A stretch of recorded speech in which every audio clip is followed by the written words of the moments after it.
Hello and welcome to today's video. Today, in this case, which is my magnum opus case from Galen Leather, I have 6 pens that I want to show you. Now, these are pens I have mostly reviewed on this channel in the past, and if I have reviewed them, I will link to the review below.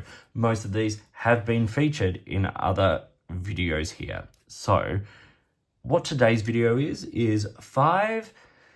I don't even know how to quite say this, 5 pens in my collection that are personal favorites of mine that are a little bit surprising. Like, they're not pens that pop up on a whole lot of favorite pen lists and things like that for whatever reason. Some are slightly discontinued or harder to find now, but they are personal favorites of mine. Your mileage may vary, but they are personal favorites of mine. So, I'm going to show them one by one. And I'm going to start with a highly commended, and that is this pen. The reason this is the Parsons Essential from Italix. The reason this is a highly commended is that this pen is basically no longer available. Italix was run through Mr. Pen in the UK, Peter Ford over there. And he had a range of sort of Chinese-made fountain pens that were his line of fountain pens, and I've reviewed a number of them, and I thought they were all really interesting pen options, especially because Peter would do amazing grinds on the nibs. So he would get nibs and he would do fantastic things with it. So for instance, this one here, my Parsons Essential here, has a right foot medium oblique grind on it. So as I'm a left-handed writer, the standard oblique nibs are left-footed. Now, I will bring up a piece of paper here. This is just a scrap of Irrefull paper here. But if you look at most fountain pen, like stub-ish nibs, for lack of a terrible illustration, anyone would think I don't draw. The standard oblique nib is left-footed. So it'll slant down that way, so that when a right-handed person rotates the pen slightly in their hand, this makes a better contact with the paper. A right foot, and this is very much an exaggeration of it, but a right foot oblique nib like this, so as in the right side of the nib is lower, helps a left-handed writer. So I don't use a whole lot of stub nibs because my hand position and the way I write doesn't necessarily lend itself to it. But if I'm writing flat on with that nib, you see nothing happens. If I tilt the pen slightly, we get that beautiful stub. So that's just a demonstration of the nib. I will do a proper writing sample in just a second. But the reason for each of these pens, what I'm going to do is I'm going to talk about a few reasons why I love it, and then a reason why, it may not be for you. So firstly, I love this nib and I love the grind. As I said, Peter did a number of really amazing grinds, and I got a number of right foot oblique, and you can kind of see that right foot oblique sort of shape there, if the light picks it up well. Did a number of these amazing grinds for me, and I have loved using them. I just genuinely find it a fantastic nib. I really like the details of a lot of these pens. Like, yes, they were Chinese made, and he did charge a reasonable sort of premium for the pens. Like, for instance, this one retailed for, I think it was about £40 from memory, something around there. So not an inexpensive Chinese made pen, but they were all really well made.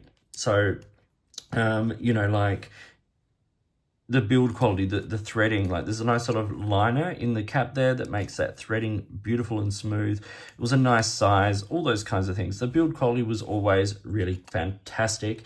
And then the last reason I love this is that sort of like, it's kind of got a really interesting sort of classic design. Like that cap band has a nice sort of interesting sort of Celtic-y kind of feel to it.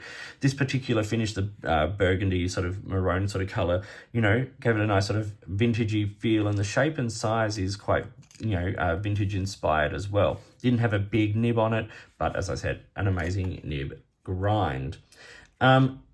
The reason why this may not be the pen for you, and the reason why it's only a highly commended, is because, it's just no longer available. Unfortunately, Mr. Pen folded or decided to end his business there. So I'm left with my little handful of Mr. Pen Italix pens, and I enjoy them a lot. So that was that one. Let's do a quick writing sample with it. So Clairefontaine here for the writing sample. So we've got a highly commended in the Italix, Parsons, Essential, and as I said, this has a right-footed, oh, terrible, right foot, you know what I mean, medium,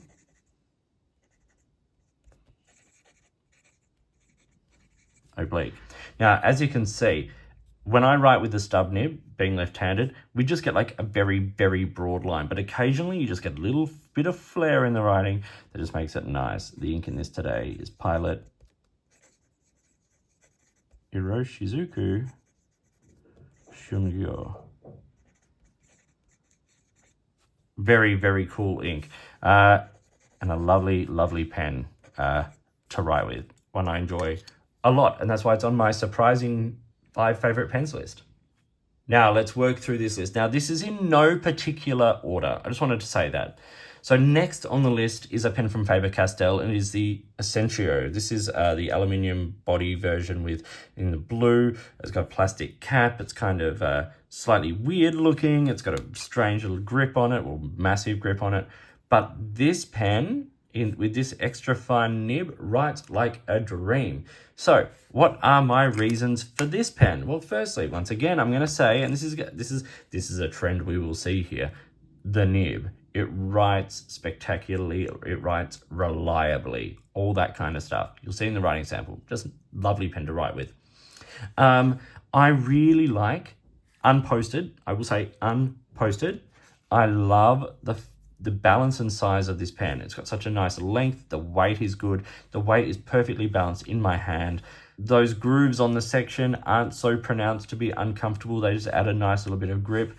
I don't know why this pen didn't become more popular. Obviously, it's not going to be everyone's favorite design, but for me, this pen just has always been a favorite from the moment I got it. And I've used it quite a lot. It was one of my sort of like in my everyday rotation for a while there, which and whenever I use it now, I absolutely love it. I also absolutely adore this blue. Like, it is just the way, that sort of brush sort of texture of the barrel, it just looks fantastic. Like, that's such a stunning, stunning blue.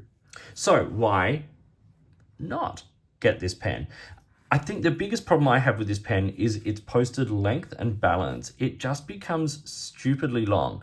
It's long enough that it doesn't need to be posted for most people, but for those people who want to post, this is just like ridiculous. So I don't suggest it.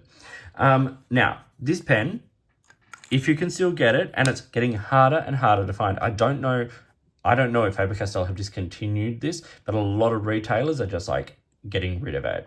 I've seen this around the $60 mark, which I think is an absolute bargain. Just for the nib alone, I think it's an absolute bargain. It's the same nib that came on, things like the Loom, for instance, which is another pen that Faber-Castell have sort of let slip away into the ether. But yes, the Faber-Castell Essentio with extra fine nib. Let's do some writing.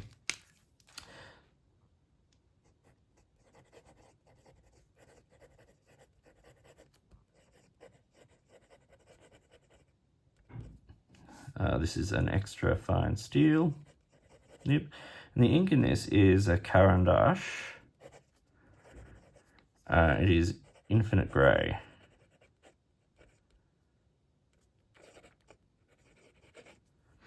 This is a lovely nib to write with. It's smooth. There's a bit of feedback on it, but it's really smooth. It's kind of like wet enough, and it's a proper like European extra fine. So when I'm writing on things like my Hobonichi and things like that with a sort of very small grid, a nib like this writes really well in it. And as you can see, just also while that ink is drying, you see how nicely it shades. This is a lovely pen, yeah, one I'm surprised didn't get more attention, but makes it into my favorites list here. Next on this list is a pen from Twsbi. This is the Twsbi Classic. So the Twsbi Classic hasn't received as much love as a lot of the other Twsbi models, but I love it. I think this is one of those Twsbi pens that sort of flies a little bit under the radar, but it's just a fantastic writer. Uses the same nibs, it's got the piston, but it's slightly different from Twsbi. Now, the reasons I love this pen is that it is sort of, it's got a bit more of a vintagey, or at least like more traditional feel than a lot of the other Twsbi pens on the market. It's really nice in the hand, and it sort of feels insanely different to every other Twsbi I've used. I really like the piston mechanism. You know, like Twsbi's piston filling pens all work really, really well. And in this pen, you know, it's nice to have a pen like this with a piston filler. And also, as you'll see in the writing sample, another reason I love this pen is that it is just generous and wet and smooth and just a lovely, lovely writer.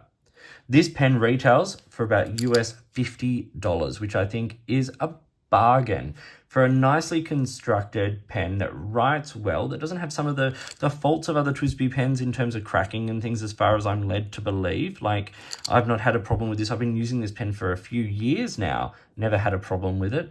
Now, why wouldn't you want this pen, or what is something that I don't like about this pen? Well, it posts onto the piston knob there. So there's these two O-rings on there, and it posts onto those.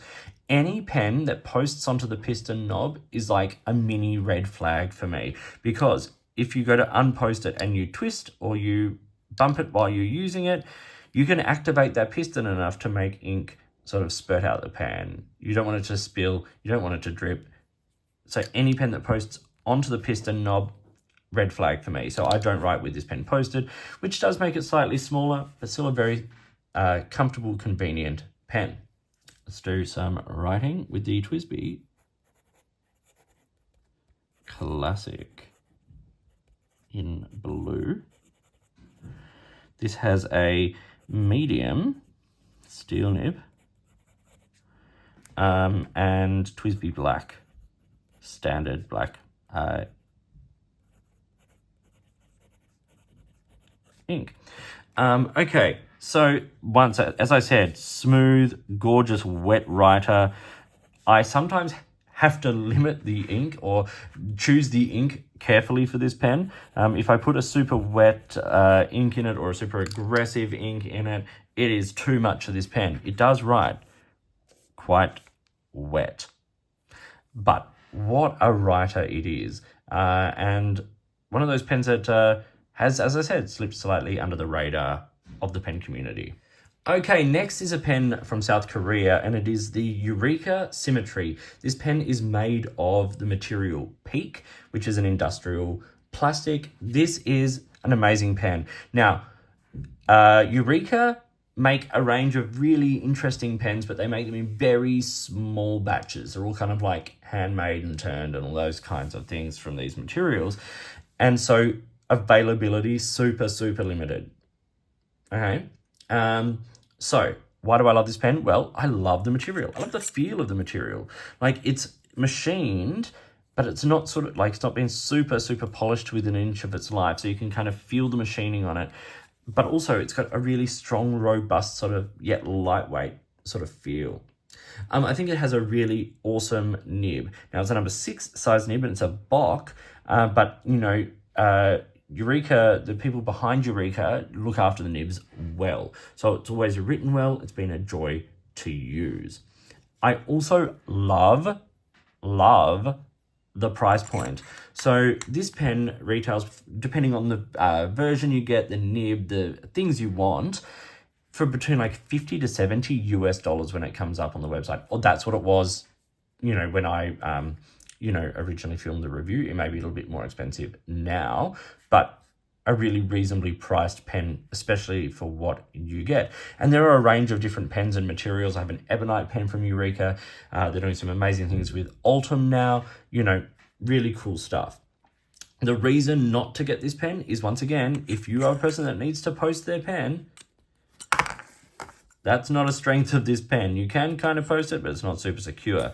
It's a big enough pen to not have to post it. If if you're someone that doesn't have to post their pens, fine. If you want to be able to post it, once again, not necessarily the pen for you. It's a bit of a trend in these pens, actually, is the posting as an issue. Anyway, But yes, wonderful pen, great nib, and let's see it writing. So we have the Eureka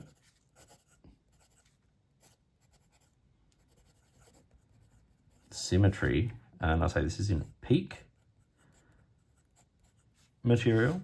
I have a medium Bock steel nib on this, and the ink is another Caran d'Ache. It is magnetic blue. These Caran d'Ache inks may be expensive, but gosh, they're beautiful. This is a really lovely dark navy blue, almost leaning into the blue-black sort of category, and I think it's wonderful. And in this pen, which writes nice and wet, there's a bit of feedback. Like, it's not like butter smooth, but it does write nice and wet, and it's very consistent and reliable, and it's a joy to write with. It's a pen I love writing with. Anytime this pen is inked, I find I write through the cartridge or the converter. It is a converter pen, you know, standard sort of cartridge converter. I find myself writing through the cartridge, the converter quite quickly.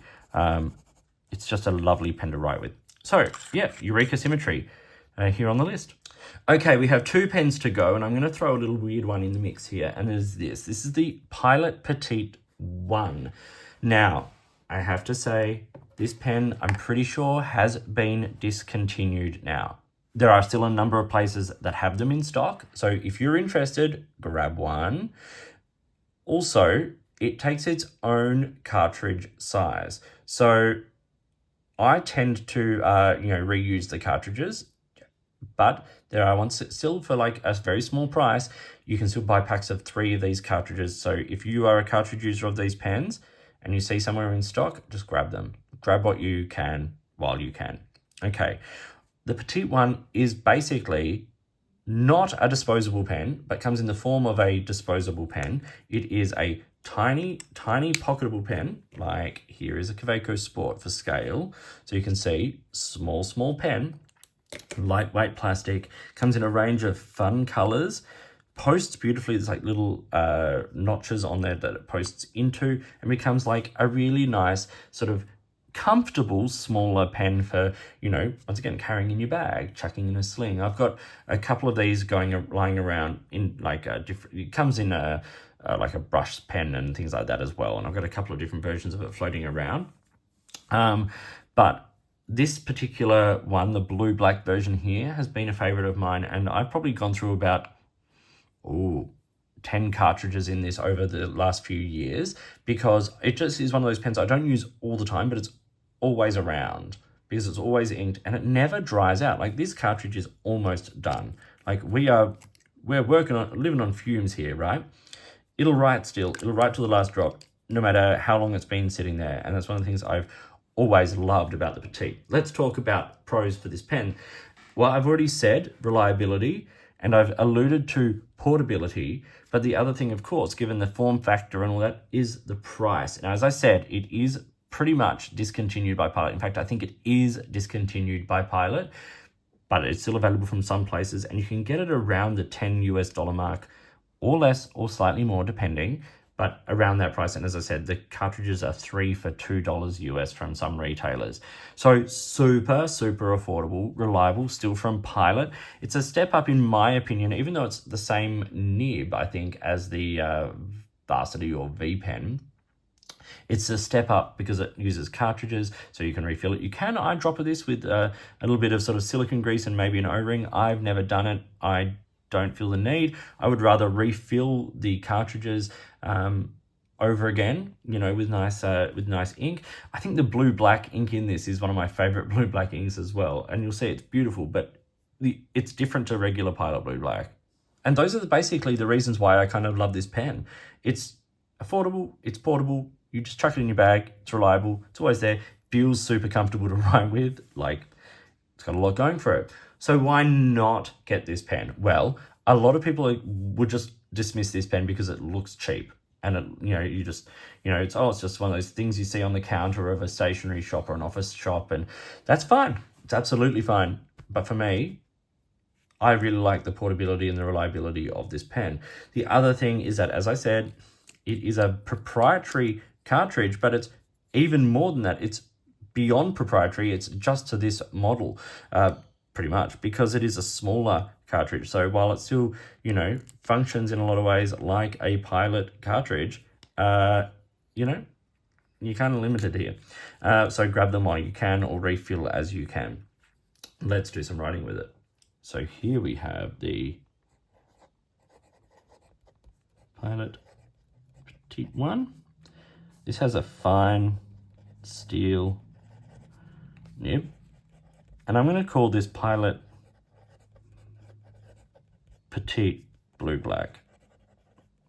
If anyone knows where to get more of this ink, I'd love a bottle of this. I think it's absolutely beautiful ink. Like, it's more blue, it's closer to a real blue black than Pilot Blue Black. Pilot Blue Black is very blue. This one's nice. And yes, it's not the smoothest pen. Like, it's not buttery smooth. I wouldn't even say it's as smooth as something like a Preppy, but it's so reliable and it just always writes, and it writes easily. You know, for a pen that costs as little as this, that has a unique form factor, like I know Papermate made a version very similar to this for a while. Other brands have, and, you know, there's knockoffs of it and all that kind of stuff. But the true Pilot Petit one, yeah, I love it. And now we come to the last pen in my Galen Leather Magnum Opus, and it is this. This pen I saved to last for a reason. Now, this pen is made by the brand Xezo there, right?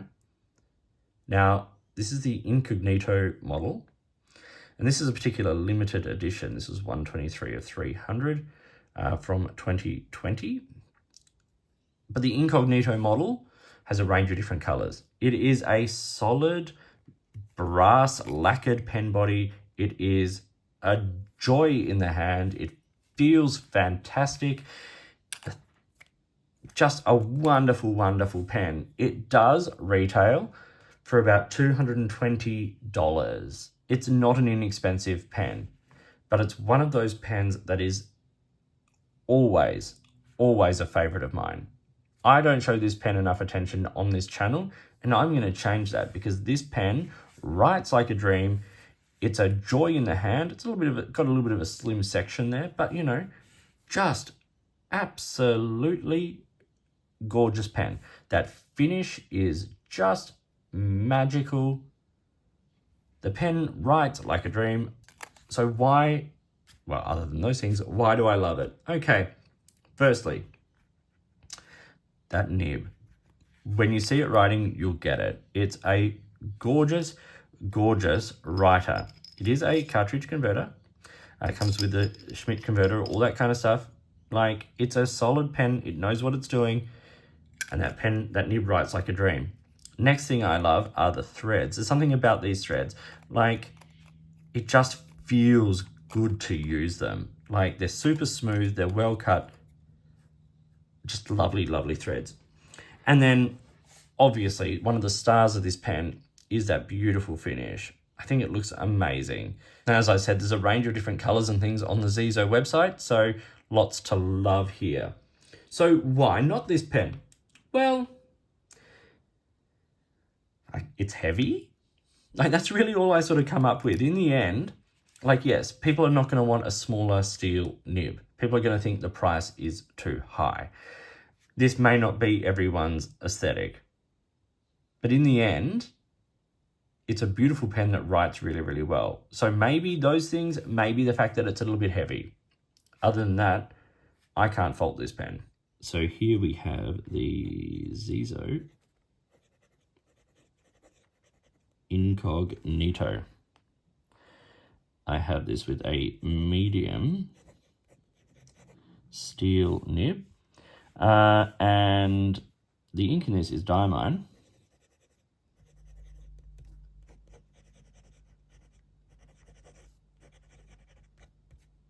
Kensington Blue.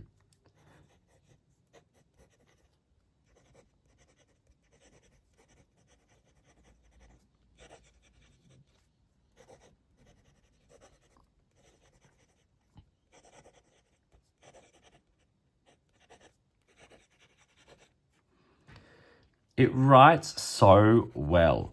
It's relatively wet. It's smooth. It's a finer medium, which I don't mind. It's always reliable. It's a joy to use.